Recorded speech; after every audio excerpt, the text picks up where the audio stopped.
Hi everyone. I'm doing this tutorial because I've got a lot of requests from you to do it in English because this new heel is like slowly wandering around the world and everyone wants to try it out, and I really love that. So I'm trying my best. This is the first time I'm filming an English speaking tutorial, so please be gentle. And I'm trying to find all the words, but sometimes I'm maybe searching for words. So in German it is called Rautenferse. It's like a diamond-shaped heel. This is the form of the heel, and it's really simple to knit. I invented this heel because I wanted something for beginners that is very, very easy to knit and also is really helpful if you use self-striping yarn, because I don't want any interruption of the nice self-striping. You can see this here. Also here, because this heel is knitted completely in the round. What that means is, because it's knitted completely in the round, you have a little bit more fabric in the front of the sock. That is really helpful if you have like a swollen ankle, or you have like a foot with a wide circumference or like a high instep. Then the sock is really useful and it's really gonna fit you well. If you have like a tiny small foot, I would recommend to make less increases and less decreases. I'm going to show you here how to knit this. I'm not going to knit every step with you, but I think after I showed you here, you will be ready to knit your sock. I have a few examples here. This is what it looks like when it's finished. It's like this diamond shape. And from the side, it looks like this. It gives you like a small heel. I have another example. This was actually my first one. All of this is a size 8 in US and a size 6 in UK.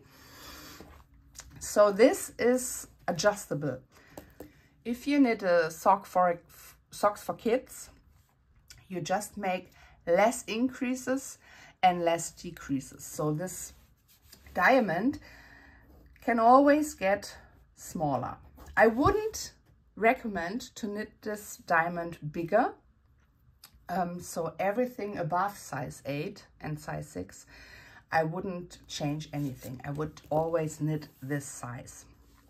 But for kids, I'm trying now for my daughter, but I haven't finished the heel. So for kids, I would recommend just to make like 6 increases and also 6 decreases.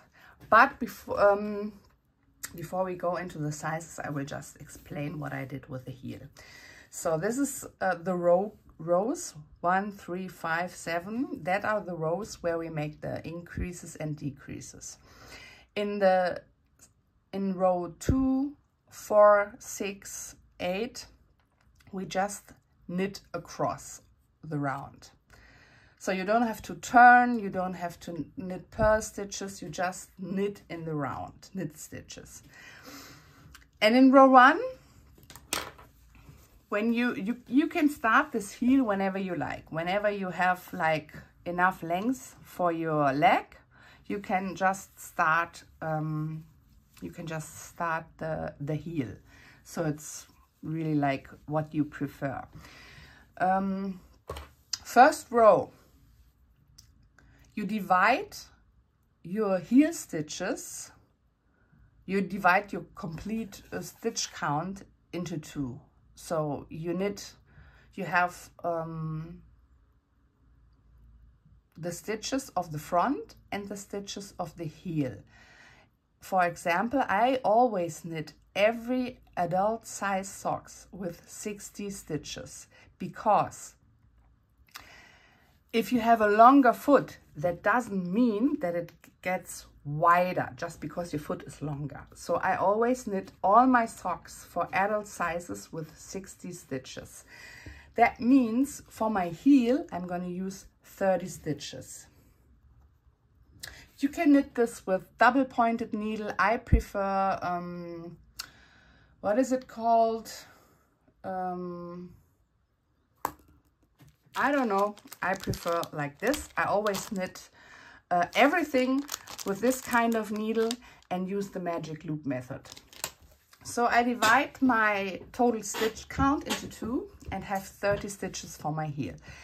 And then I start knitting the first round, and that's really nice and easy to remember about this heel. I always have 14 stitches in every round, always 14 stitches until I make my increase. This is the middle of my heel. So this is 15 stitches here and 15 stitches here. And I always knit 14 stitches and I make a increase here. I knit one, put my marker on the other side, knit one, make an increase. And then I have 14 stitches on this side as well. Then I knit on the front all the stitches, come back to my second row and knit just one round with knit stitches. In round 3, I knit again 14 stitches, make my increase, knit 2 stitches, slip my marker, knit 2 stitches, make my increase. In round 4, I knit on all stitches. In round 5, I knit 14 stitches, make my increase, knit 3, slip the marker, knit 3, and make my increase. And on the right side, I make one right increase, and on the left side, I make one left increase. You can change these increases.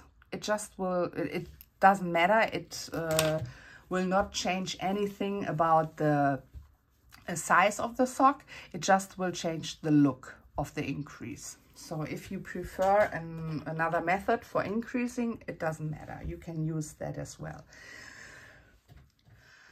So I think this is pretty clear. For my size, I did this until I had 10 stitches here and 10 stitches here. So I knitted 14 stitches, made my increase, knitted 10, slipped the marker, knitted 10, made my increase. This is what I did.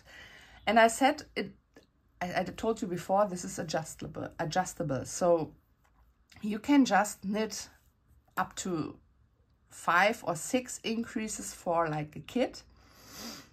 Or if you have like a smaller foot, a smaller circumference, it's not so wide, then I would recommend to knit less increases.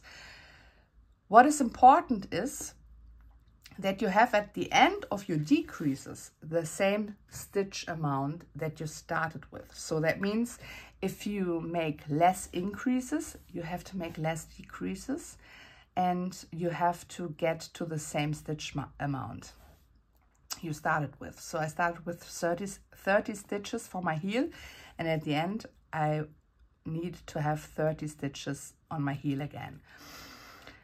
When I finished in row 19 with my increases, I start to decrease, and this is just going the way back.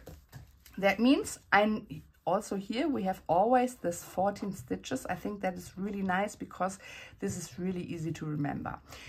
You knit 14 stitches, make your decrease, and then you knit 9 stitches, slip your marker, you knit 9 stitches, make your decrease. In row 22, you knit across all the stitches, always in the round. And in row 23, you knit 14 stitches, make a decrease, knit 8 stitches, slip your marker, knit 8 stitches, make your decrease. What kind of decrease you make is also not really important. I did on this side, slip one, knit one, and put the slipped stitch over the knit stitch. And on this stitch, I knitted 2 together. That was what I did for the decreases. That looks like this. I think it's really pretty, but it doesn't matter. You can make any decrease. What is the easiest for you? And then you finish up until you, in row 39, until you have 14 stitches. And then the last 2 stitches, you make the decrease, slip the marker. In this case, you can take the marker out because we finished the heel. Make another decrease, and you have 14 stitches left on this side. And then your heel is finished. What I experienced now by knitting all these different socks with my new heel is that you don't need to knit as much rows for your foot until you begin the toe. Usually it took me like maybe 10 to 20 more rows with every other heel I did before than with this heel.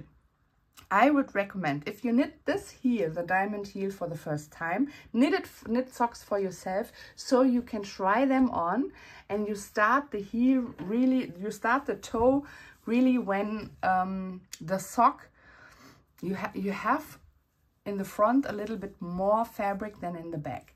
But when you put them on and your fabric reaches your the beginning of your small toe, then you start your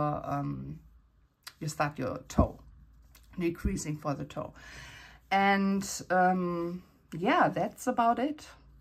I think this is really nice to adjust for every shape and size of foot. This is just my way for my foot. But if you have another, everybody has other foot sizes, and it's wider, it's smaller.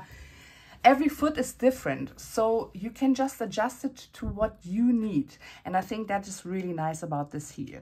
If you have any additional questions, you can just let me know in the comments. I will try to answer them.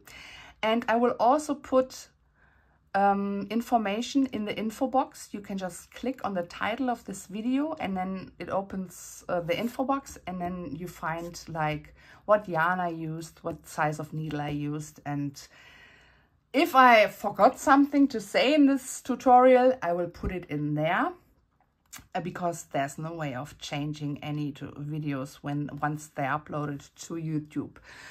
So I hope this helps, and I would love to see your finished socks. You can reach out to me on Instagram. You can find me there as Häkelhörnchen. It's because Instagram doesn't allow Umlaute. It's written like this. I think for English speaking persons this is really annoying, my name.